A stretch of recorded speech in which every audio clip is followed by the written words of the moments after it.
जय हिंद दोस्तों। कैसे हैं आप सभी लोग। आशा करता हूं आप सभी ठीक होंगे, स्वस्थ होंगे और मौज कर रहे होंगे। मैं अंकित एक बार फिर से आपके अपने YouTube चैनल वासुदेवा एजुकेशन में आपका स्वागत करता हूं। जैसा कि हम प्रीवियस में कोशिका पर चर्चा कर रहे थे, कोशिका की बातें भी हो चुकी थी। दो आवरण युक्त कोशिकाओं के ऊपर हमने बात कर ली थी, जहां माइटोकॉन्ड्रिया और लौकों की बात की थी। आज हम बात करेंगे गोल्जी काय पे बात करेंगे। किस पे बात करेंगे? गोल्जी काय पे बात करेंगे, या मैं कहूं एक आवरण युक्त कोशिकांगों की बात करेंगे। किसकी बात करेंगे बेटा? एक आवरण युक्त कोशिकांगों की बात करेंगे। कि मैंने कहा था कि जिन पर केवल क्या पाया जाएगा, एक आवरण पाया जाएगा, उन्हें हम एक आवरण युक्त कोशिकांग कहते हैं। क्लियर बात थी। दूसरी बात करें हम एक आवरण युक्त कोशिकांगों में क्या क्या होंगे, तो मैंने आपको बताया था नॉर्मली एक अपने पास में गोल्जी बॉडी होगी जिसे हम गोल्जी काय कहते हैं। क्या कहेंगे? गोल्जी काय कहेंगे। ठीक है। इसके अलावा हमारे पास में दूसरा होगा एंडोप्लाज्मिक रेटिकुलम, जिसे हम अंतःप्रद्रवी जालिका कह देंगे। तीसरा पॉइंट जो होगा हमारे पास में वो आ जाएगा लाइसोसोम का आएगा बेटा। चौथा पॉइंट जो आएगा वो रिक्तिकाओं का आएगा, यानी वैक्यूल्स का आएगा। किसका आएगा? वैक्यूल्स का आएगा। ठीक है। और बेटा यहां पर सिंपल सी बात करें, इन चारों को मिलाकर एक सिस्टम बनता है जिसे हम एंडोमेम्ब्रेन सिस्टम कहते हैं। क्या कहेंगे? एंडोमेम्ब्रेन सिस्टम कहेंगे, अंतः झिल्ली तंत्र कहते हैं। अच्छा, इन्हें क्यों कह रहे हैं? क्योंकि ये जो कोशिकांग है, या हम लिखे इन कोशिकांगों का कार्य है, इन कोशिकांगों का कार्य एक दूसरे से जुड़ा होता है, एक दूसरे से जुड़ा होता है, या हम कहें एक दूसरे से संबंध होता है, या एक दूसरे से संबंधित रखते हैं। Golgi body, endoplasmic reticulum, lysosome और रिक्तिका, चारों को मिलकर एक सिस्टम का नाम देंगे, उसे तो कहेंगे एंडोमेम्ब्रेन सिस्टम। और इस एंडोमेम्ब्रेन सिस्टम का काम क्या होता है कि ये सारे के सारे जो कोशिकांग होते हैं उनको बांधे रखने का काम करती है। और ये जो कोशिकांग होते हैं इनका जो कार्य होता है वो एक दूसरे से जुड़ा हुआ होता है। वही अगर हम बात करें नंबर 1 की, अगर हम नंबर 1 गोल्जी बॉडी की बात करें, सबसे पहले हम किसकी बात करेंगे बेटा? गोल्जी बॉडी की बात कर रहे हैं, गोल्जी काय की बात कर रहे हैं। तो ये गोल्जी काय है क्या, तो पहले इसको समझते हैं। या हम बात करें सबसे पहले इसको देखा किसने, इसको देखा किसने, तो बेटा याद रखना देखने का काम जो था वो किसने किया था? जॉर्ज ने किया था। इसके बाद में हम बात करें खोजकर्ता की, कि इसकी खोज किसने की थी, तो बेटा याद रखना इसकी खोज की थी कैमिलो गोल्जी ने। किसने की थी? कैमिलो गोल्जी ने की थी। और कब की थी? 1898 में की थी। क्लियर बात है। वही अगर हम बात करें शब्द किसने दिया था, शब्द किसने दिया था, शब्द भी किसने दिया था? कैमिलो गोल्जी ने दिया था। और एकमात्र कोशिकांग है जिनका नाम साइंटिस्ट के आधार पे दिया गया है। किसके आधार पे दिया गया है? साइंटिस्ट के आधार पर नाम दिया गया है। वही अगर गोल्जी काय की बात करें अपने पास में, तो गोल्जी काय के अगर अन्य नामों की चर्चा करें कि इसके अलावा इनके क्या नाम होंगे, तो बेटा याद रखना इनके जो नाम होंगे वो होंगे गोल्जियोसोम्स। क्या होंगे? गोल्जियोसोम्स होगा अपने पास में। इसके अलावा अगर हम बात करें डोल्टन कॉम्प्लेक्स भी कह सकते हैं इसको।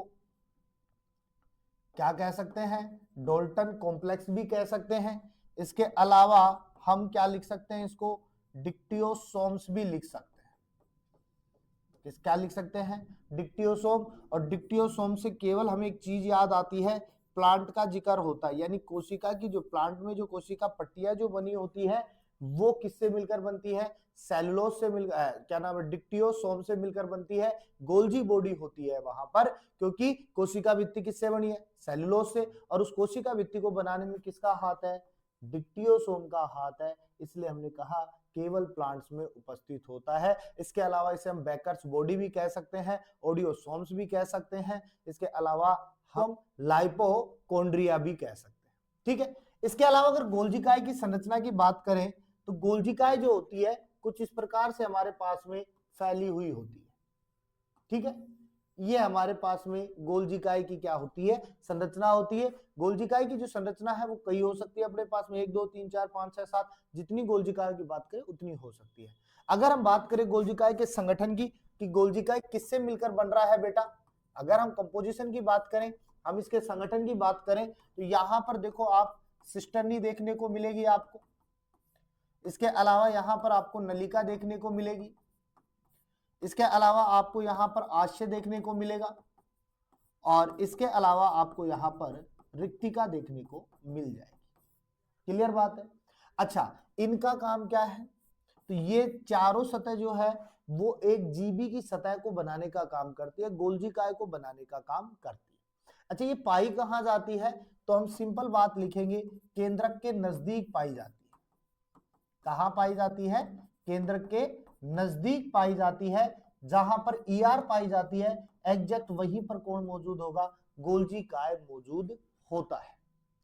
वही अगर हम गोल्जी काय के कार्यों की बात करें बेटा, गोल्जी काय के कार्यों की अगर हम बात करें तो गोल्जी काय के कार्यों में सबसे पहला तो हम लिख सकते हैं सेल वॉल का निर्माण करता है।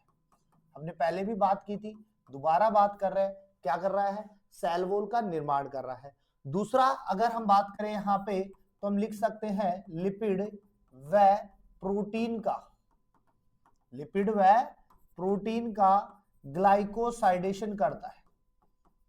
क्या करता है बेटा, ग्लाइकोसाइडेशन करता है। और देखो ग्लाइकोसाइडेशन से याद आता है कि लिपिड के अंदर ग्लाइकोल आकर के मिलाता है। क्या मिलाता है, ग्लाइकोल आकर मिलाता है, जिससे क्या बनेगा, ग्लाइकोलिपिड बनेगा। और प्रोटीन के अंदर ग्लाइको मिलाएगा तो हम क्या लिखेंगे, ग्लाइको प्रोटीन लिखेंगे। तो कुल मिलाकर हम लिख सकते हैं कि यहां पर क्या ला करके मिला रहा है, ये कार्बोहाइड्रेट मिला रहा है। क्या मिला रहा है, कार्बोहाइड्रेट मिला रहा है। दूसरी अगर हम बात करें यहां पे तीसरे चर्चे के रूप में अगर हम बात करें तो हम ये लिख सकते हैं हार्मोनों का सेक्रेशन भी करता है। हार्मोनों का क्या करता है, सेक्रेशन भी करता है, यानी कि गोल्जी काय स्रावी प्रकृति का होता है। वहीं अगर चौथे पॉइंट में हम बात करें तो एक बहुत इंपॉर्टेंट पॉइंट है एक्रोसोम के, या एक्रोसोम का क्या करता है बेटा, निर्माण करता है। एक्रोसोम का क्या करेगा, निर्माण। और ये एक्रोसोम जो है वो कहां पाया जाएगा, स्पर्म पर पाया जाएगा, शुक्राणु पर पाया जाएगा। शुक्राणु की जो टोपीनुमा संरचना होती है, कैप लाइक स्ट्रक्चर्स जो होगी वो किसकी बनी होगी, एक्रोसोम की बनी होगी। किसकी बनी होगी, एक्रोसोम की बनी होगी। क्लियर बात है।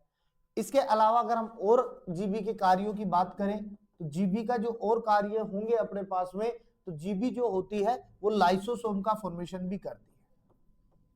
किसका फॉर्मेशन भी करती है, लाइसोसोम का निर्माण भी करती है। किसके साथ मिलकर करती है बेटा, ईआर के साथ मिलकर करती है। किसके साथ, ईआर के साथ में मिलकर के करती है। तो ये बात तो किसकी हो गई अपने पास में, जीबी की।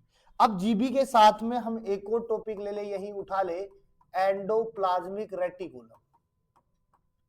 Endoplasmic reticulum. अब ये जो एंडोप्लाज्मिक रेटिकुलम है ना बेटा, इसको हम लिखेंगे अंतःप्रद्रवी जालिका। क्या लिखेंगे, अंतःप्रद्रवी जालिका। अब ये जो अंतःप्रद्रवी जालिका जो है उसे हम शॉर्ट में क्या लिखते हैं बेटा, पहले तो याद रखो ईआर लिखेंगे। क्या लिखते हैं, ईआर लिखेंगे। अब ये जो ईआर है ना, इसको किसने देखा, इसको किसने देखा, तो इसको बेटा देखा था गार्नियर ने। किसने देखा था, गार्नियर ने देखा था। अच्छा, इसको खोजा किसने भाई, इसको खोजा किसने, तो खोजा किसने बेटा, पोर्टर ने। किसने खोजा, पोर्टर ने। अगर हम बात करें शब्द की तो शब्द जो है वो भी किसने दिया बेटा, पोर्टर ने दिया। किसने दिया, पोर्टर ने दिया। ठीक है। अगर हम बात करें, अगर हम यहां पर और बात करें इसकी, तो इसके अगर संगठन की बात करें, इसके अगर संगठन की बात करें तो इसके संगठन में भी 3 मटेरियल होते हैं। एक तो होता है सिस्टर्नी, एक होगा हमारे पास में आशय, और एक होगा हमारे पास में बेटा नलिका। तो यानी कितने होंगे? 3। अच्छा, इन तीनों को कहां लोकेटेड होंगे ये? तो ये जस्ट केंद्रक झिल्ली के पास पाए जाते हैं। केंद्रक झिल्ली से जुड़ी संरचना होती है, केंद्रक झिल्ली से जुड़ी संरचना होती है। ये तो किसकी बात हो गई अपने पास में बेटा? ईआर की संरचना की। अच्छा, ईआर की संरचना कैसी होगी बेटा? तो देखो, ये हमारे पास में क्या है? केंद्रक। ये क्या है? केंद्रक। और इस केंद्रक से हमारे पास में कुछ इस प्रकार की संरचना निकली होती है, कुछ इस प्रकार की संरचना निकली होती है। ये जो संरचना निकल रही है ना बेटा, ये जो संरचना निकल रही है, ये हमारे पास में किसकी है? Endoplasmic reticulum. किसकी है? एंडोप्लाज्मिक रेटिकुलम की। अब ये जो एंडोप्लाज्मिक रेटिकुलम है ना, इसके भी 2 पार्ट होते हैं। कितने पार्ट होंगे? 2 पार्ट। जहां पर अपने पास में ऐसी मोटी मोटी संरचना दिख जाएगी, ये जो मोटी मोटी संरचना दिख रही है ना अपने पास में, इसको तो हम कहते हैं RER। क्या कहेंगे? RER। और ये जो सपाट संरचना दिख रही है ना, इसको बेटा हम कहेंगे स्मूथ संरचना। क्या कहेंगे? स्मूथ संरचना कहेंगे, यानी कि स्मूथ ER कह देंगे। क्लियर बात है? एक रफ ER है और एक क्या है? Smooth ER। खुरदरी ER और चिकनी ER। क्लियर बात है? अच्छा, स्मूथ और RER में क्या फर्क है? या ये जो डॉट डॉट है, ये किसके बने हुए हैं बेटा? तो ये बने हुए हैं बेटा राइबोसोम के। किसके बने हुए हैं? राइबोसोम के बने हुए हैं। क्लियर बात है? अच्छा, एक चीज और मैं बताऊं आपको, जैसी संरचना ये है, सेम एग्जैक्ट संरचना यहां पर कुछ इस प्रकार की पाई जाती है। किस प्रकार पाई? ये प्रकार की। किसकी थी? गोल्जी काय की। तो बेटा ये जो गोल्जी काय की जो सतह है ना, ये भी 2 पोर्शन में डिवाइडेड होती है। कैसे होती है? देखो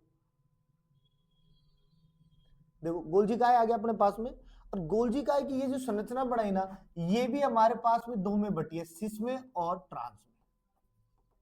सिस सतह और ट्रांस सतह। ये जो सिस सतह है ना, ये इसकी निर्माणकारी सतह है। कैसी सतह है? निर्माणकारी, यानी बनाने वाली। और ट्रांस फेज जो होगा, वो इसका अपने पास में कौन सा फेज होगा? परिपक्वन फेज होगा। कैसा फेज होगा बेटा? परिपक्वन, मैच्योरेशन, यानी कंप्लीट करेगा अपने पास में। ऊपर से बढ़ता हुआ आ रहा है, नीचे कंप्लीट हो जाएगा। क्लियर बात है?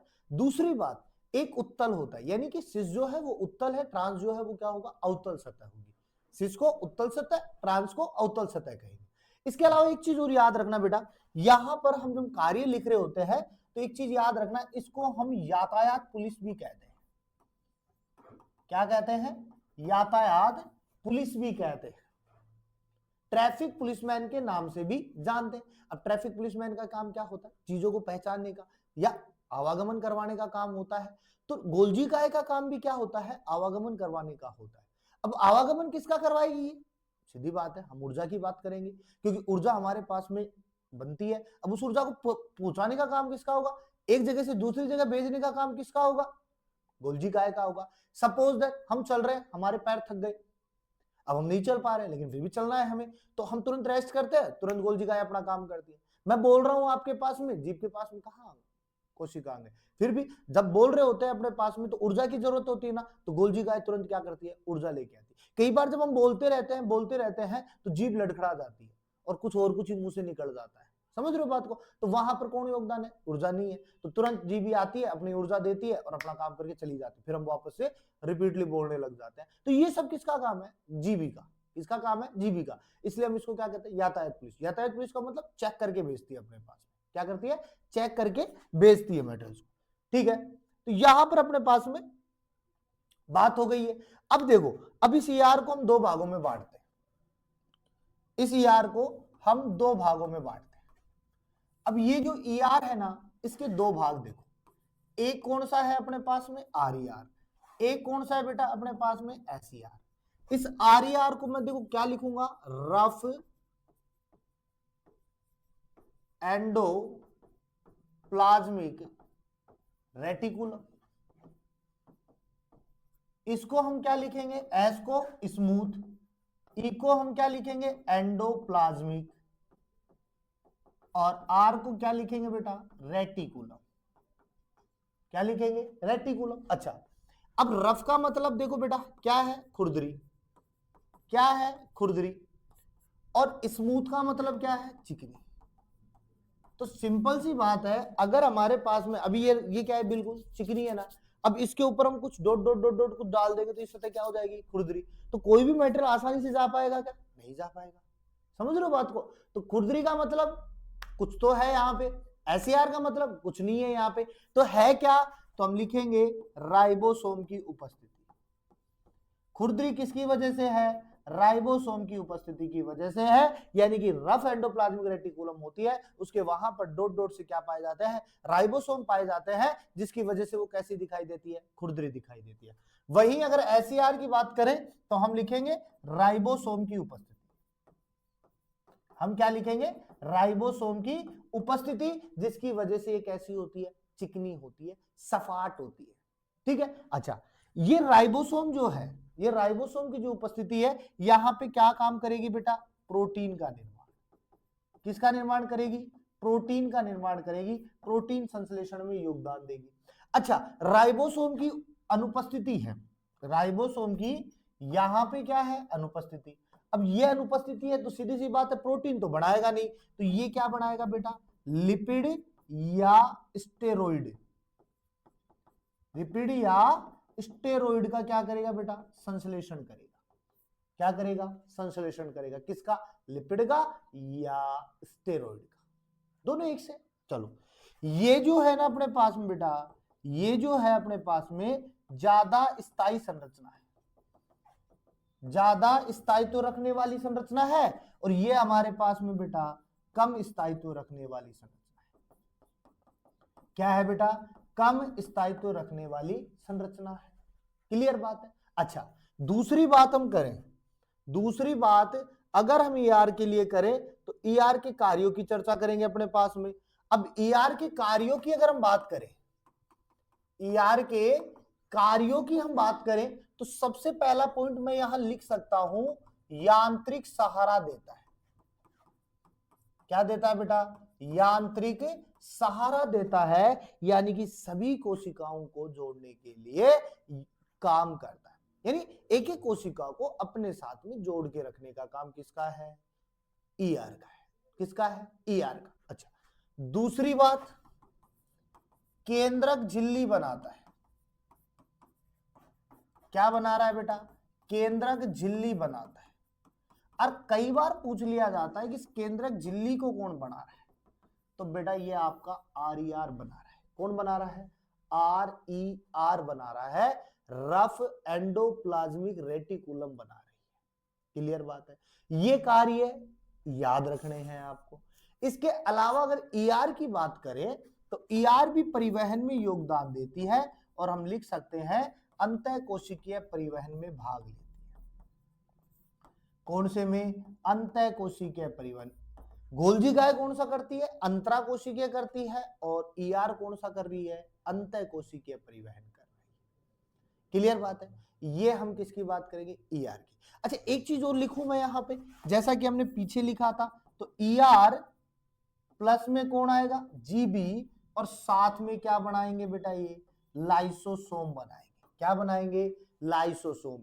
ईआर जीबी आपस में संलग्न होकर क्या बनाएंगे, लाइसोसोम। मैंने अभी क्या कहा, ईआर जीबी लाइसोसोम और वैक्यूल्स चारों एंडोमेम्ब्रेन सिस्टम बना रहे हैं, एक दूसरे से जुड़े होते हैं। तो ईआर जीबी मिलकर क्या बनाएंगे, लाइसोसोम बनाएंगे। क्या बनाएंगे, लाइसोसोम बनाएंगे। क्लियर बात है। चलो, इसके बाद में हम बात करेंगे किसकी, लाइसोसोम की। किसकी बात करेंगे बेटा, लाइसोसोम की बात करेंगे। अब बात करें लाइसोसोम को किसने खोजा, देखो लाइसोसोम को किसने खोजा, तो लाइसोसोम को खोजने वाले जो वैज्ञानिक थे बेटा, वो थे क्रिश्चियन डी डुबे। कौन थे, क्रिश्चियन डी डुबे। और देखो शब्द किसने दिया, शब्द किसने दिया? तो याद रखना नोविकोफ ने दिया। किसने दिया? नोविकोफ ने दिया। और ये जो क्रिश्चियन डी डुबे थे, इन्होंने नाम दिया था पैरा कैनानिकुलर। क्या नाम दिया था बेटा? पैरा कैनानिकुलर नाम दिया था। क्लियर बात है। अच्छा, लाइसोसोम का काम क्या है? लाइसोसोम का काम क्या है, या हम कहें कि अपवाद स्वरूप लाइसोसोम किसमें नहीं पाया जाता? तो आप लिखोगे साहब परिपक्व आरबीसी में। और बेटा एक चीज बात बता दूंगा आपको, अगर कहीं भी आपसे कोई भी कोशिकांग के लिए पूछा जाए तो आपको परिपक्व आरबीसी याद रखनी है कि यहां पर लगभग कोशिकांग अनुपस्थित होते हैं, नहीं पाए जाते। क्लियर बात है। अच्छा, ये जो लाइसोसोम है ना बेटा, ये जो लाइसोसोम है इसके हम 4 भाग करेंगे। कितने भाग करेंगे? 4 भाग, 2 3 4। एक होगा बेटा प्राथमिक, एक क्या होगा? प्राथमिक लाइसोसोम। एक क्या होगा बेटा? द्वितीयक लाइसोसोम। एक कौन सा होगा बेटा? तृतीयक लाइसोसोम। और एक कौन सा होगा बेटा? स्वभक्षी। कौन सा होगा? स्वभक्षी। अच्छा, इनका फर्क क्या है अपने पास में? तो ध्यान दे, प्राथमिक लाइसोसोम जो होता है बेटा वो निष्क्रिय होता है। कैसा होता है? निष्क्रिय होता है। और हम लिखेंगे नवनिर्मित होता है। कैसा होगा? निष्क्रिय होगा और नवनिर्मित होगा। अच्छा, द्वितीयक के लिए बात करें तो द्वितीयक जो है पाचक एंजाइमो युक्त, पाचक एंजाइमो युक्त प्राथमिक एंजाइम होता है। यानी कि हम सिंपल बात कहेंगे कि प्राथमिक एंजाइम, प्राथमिक लाइसोसोम जो है उसने एंजाइम बनाया और उसने किसको दे दिया? द्वितीयक को दे दिया। द्वितीयक अपने पाचक एंजाइमों के साथ में उसको क्या ले रहा है? काम में ले रहा है। तृतीयक क्या करता है बेटा? अपशिष्ट पदार्थों का भक्षण। तृतीयक क्या करेगा? अपशिष्ट पदार्थों का भक्षण करेगा। क्लियर बात है। और स्वभक्षी का मतलब स्वयं का भक्षण करने वाला, स्वयं का भक्षण करने वाला, स्वयं को तोड़ने वाला कोशिकांग कौन है? लाइसोसोम। क्लियर बात है। अच्छा, यही अगर हम बात करें तो लाइसोसोम के अन्य नामों की जिक्र भी कर सकते हैं। अन्य नामों की जिक्र कर सकते हैं कि लाइसोसोम को अन्य क्या क्या नाम दिया जाता है। तो सबसे पहले बात करें लाइसोसोम का पहला जो नाम होगा अपने पास में वो होता है बेटा एटम बम। क्या होगा? Atom bomb. और एटम बम का मतलब परमाणु बम, यानी परमाणु बम जैसे फोड़ देता है ना सभी चीजों को, वैसे ही लाइसोसोम भी अपने आप को फोड़ सकता है। दूसरी बात बेटा, इसको हम सुसाइड बैग भी कहते हैं। सुसाइड बैग भी कहते हैं, आत्मघाती थैली भी कहते हैं। ठीक है।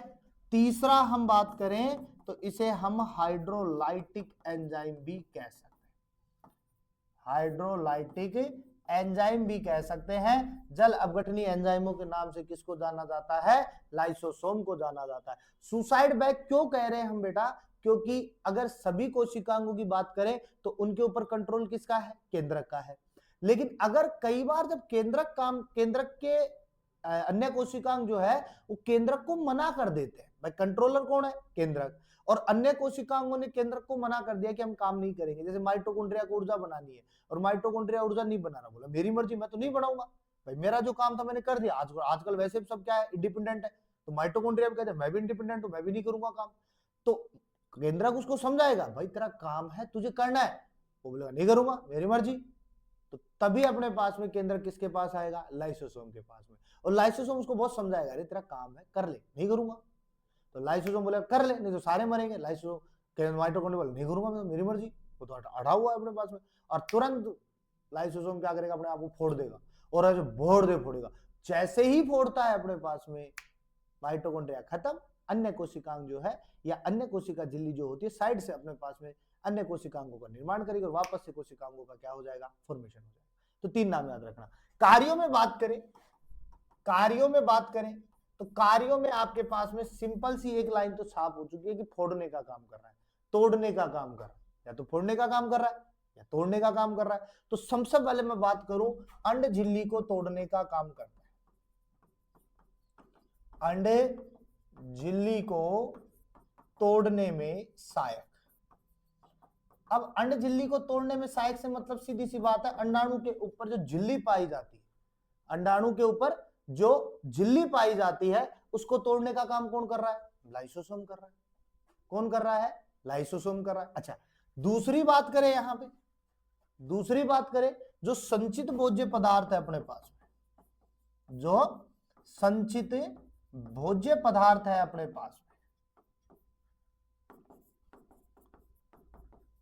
और संचित भोज्य पदार्थों के पाचन में कौन सहायक है? लाइसोसोम। संचित भोज्य पदार्थों के पाचन में कौन सहायक है बेटा? लाइसोसोम सहायक है।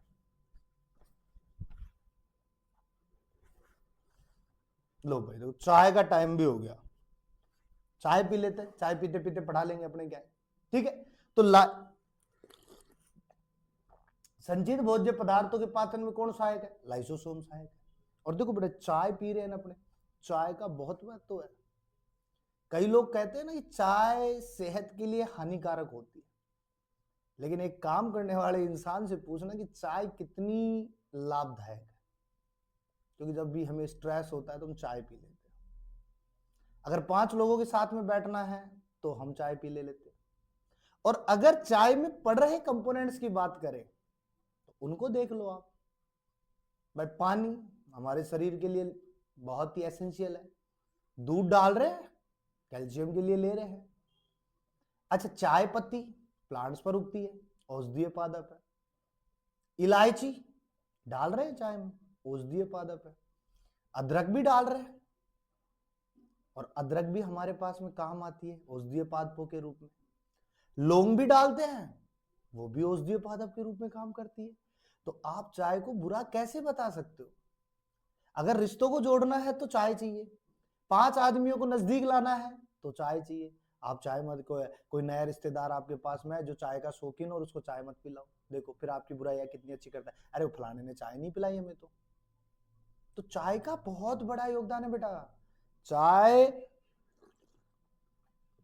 जिंदगी में बहुत ही जरूरी है बेटा, समझ रहे हो बात को?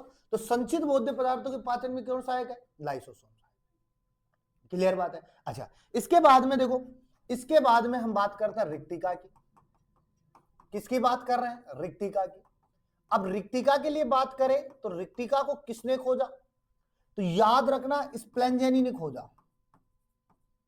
किसने खोजा? स्प्लेंजेनी ने। अच्छा, रिक्तिका जो है वो किसमें पाई जाती है? पादप कोशिका में उपस्थित। किसमें उपस्थित बेटा? पादप कोशिका में। अच्छा, किसमें अनुपस्थित है बेटा? जंतु कोशिका में। किसमें? जंतु कोशिका में। अब आप कहोगे सर जंतु कोशिका में पाई तो जाती है, अमीबा में देख लो। तो मैं यहां पे एक लाइन लिख दे दूं, ना के बराबर। क्या लिख दूं बेटा मैं? ना के बराबर। अरे अमीबा में पाई जा रही है तो सभी जंतुओं में थोड़ी पाई जा रही है, नहीं, तो हमने लिख दिया ना के बराबर। अच्छा, अब ये जो रिक्तिका है इसके ऊपर आवरण किसका बना होगा? आवरण किसका बना होगा बेटा? टोनोप्लास्ट का। किसका बना होगा? टोनोप्लास्ट का। क्लियर बात है? अच्छा, ये जो रिक्तिका है वो 4 प्रकार की है, 1, 2, 3 और 4। 4 में नाम क्या लिखना है? पहला लिखो खाद्य रिक्तिका, पहला लिखो खाद्य रिक्तिका, दूसरा लिखो अपने पास में रसदानी, तीसरा लिखो रसदानी, सॉरी, तीसरा लिखो अपने पास में संकुचनशील धानी। क्या लिख रहे हैं? संकुचनशील धानी। चौथा जो है वो लिखो वायुधानी, चौथा लिखो अपने पास में वायुधानी। अच्छा, अब इनको हम बात करें, खाद्य रिक्तिकाओं का मतलब खाद्य का पदार्थों का संचय। किसकी बात कर रहे हैं अपने पास में? खाद्य पदार्थ के संचय की बात करेंगे। अरे रसदानी की बात करें तो जल का संचय। अरे हम संकुचनशील धानी की बात करें बेटा तो प्रासरण नियमन की बात करेंगे। किसकी बात करेंगे? प्रासरण नियमन की। अरे वायुधानी की बात करेंगे तो बीजीए को याद कर लेंगे अपने पास में, ब्लू ग्रीन एल्गी की बात कर लेंगे, नीराली शैवालों की बात कर लेंगे। तो रिक्तिका की चर्चा होगी अपने पास में। खाद्य रिक्तिका किस में पाई जाती है? अमीबा में पाई जाती है।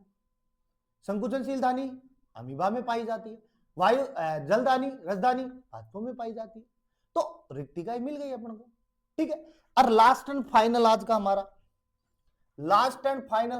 Flagella and सीलिया। फ्लैजेला को हम क्या लिखेंगे बेटा, कसाब। सीलिया को हम क्या लिखेंगे बेटा, दोनों की अगर हम बात करें, ये भी किसमें सहायक, गमन में, ये भी किसमें सहायक बेटा, गमन में। अच्छा ये क्या होगा अपने पास में, बड़ा, ये क्या होगा अपने पास में, छोटा। बड़े की जगह मैं लंबा लिख देता हूं, ये कैसा होगा, लंबा, ये कैसा होगा, छोटा। अच्छा इसकी बात करें तो इनकी संख्या 1 या 2, संख्या क्या होगी, 1 या 2। इसकी संख्या बहुत अधिक, संख्या क्या होगी, बहुत अधिक, यानी बहुत ज्यादा होगी, कम नहीं होगी। तो ये हमारे पास में कसाब और पक्षमाप की बात हो जाएगी। अच्छा कसाब और पक्षमाप की जो संरचना होती है वो कैसी होगी बेटा, 9+2। कैसी होगी, 9+2। तो एक घेरा होगा, फिर एक घेरा होगा, यानी पहले एक राउंड होगा, दूसरा राउंड होगा। पहले तो 2 आवरण बना दो, तो एक आवरण को आउटर कह दो, दूसरे को कह दो इनर कह दो। क्लियर बात है। 9 का मतलब 9 परिधीय तंतु, 1 2 1 2 1 2 3 और 2 5 6 7 8 और एक 9, और 2 कहां बैठे हैं, बीच में, ये लो बन गया 9+2। अच्छा यहां पर देखो, यहां से पहले से अपने पास में क्या निकली होगी, कुछ सतह संरचनाएं निकली होंगी, ये लो, ये बना दिए, ठीक है। अब पहला किससे जुड़ेगा, केंद्रक से, ये लो, जोड़ दो इनको, ये लो। और संरचना कैसी बन गई अपने पास में, काट व्हील स्ट्रक्चर। कैसी बन गई बेटा, काट व्हील स्ट्रक्चर। काट का मतलब लकड़ी, व्हील का मतलब पहिया। लकड़ी के पहिए के समान संरचना किसकी होगी, फ्लैजेला एंड सीलिया की आधारभूत संरचना या आंतरिक संरचना होगी। अच्छा ये जो आउटर और इनर की जो मोटाई होगी पूरी की पूरी 90 एंगस्ट्रोम। कितनी होगी, 90 एंगस्ट्रोम। परिधीय ये कौन से है अपने पास में बेटा, पेरिफेरल। कौन से है, पेरिफेरल। इनकी कितनी होगी बेटा, 360। ये कौन सा है, सेंट्रल, बीच में बैठा है तो केंद्रीय है, तो इसकी कितनी होगी बेटा, 150 एंगस्ट्रोम। तो इस प्रकार से अपन कंप्लीट फ्लैजेला एंड सीलिया की बात कर सकते हैं। लगभग एक आवरणयुक्त कोशिकांगों की बात होगी। अब बचा हमारे पास में क्या, आवरण रहित और केंद्रक। तो आवरण रहित और केंद्रक की बात हम एक साथ कर लेंगे। तब तक के लिए अपने दोस्तों के साथ में वीडियो को शेयर कीजिए। मिलते हैं एक नेक्स्ट वीडियो के साथ में। तब तक के लिए आप मुस्कुराते रहिए, और जो चैनल पर नया है वो इसको सब्सक्राइब कर दे, पास रखे बेल आइकन को दबा दे, जिससे वीडियो का नोटिफिकेशन जल्द से जल्द आ जाए। और हमेशा की तरह मुस्कुराते रहिए जीवन के अंदर। मुस्कुराना जीवन का एक अभिन्न अंग है।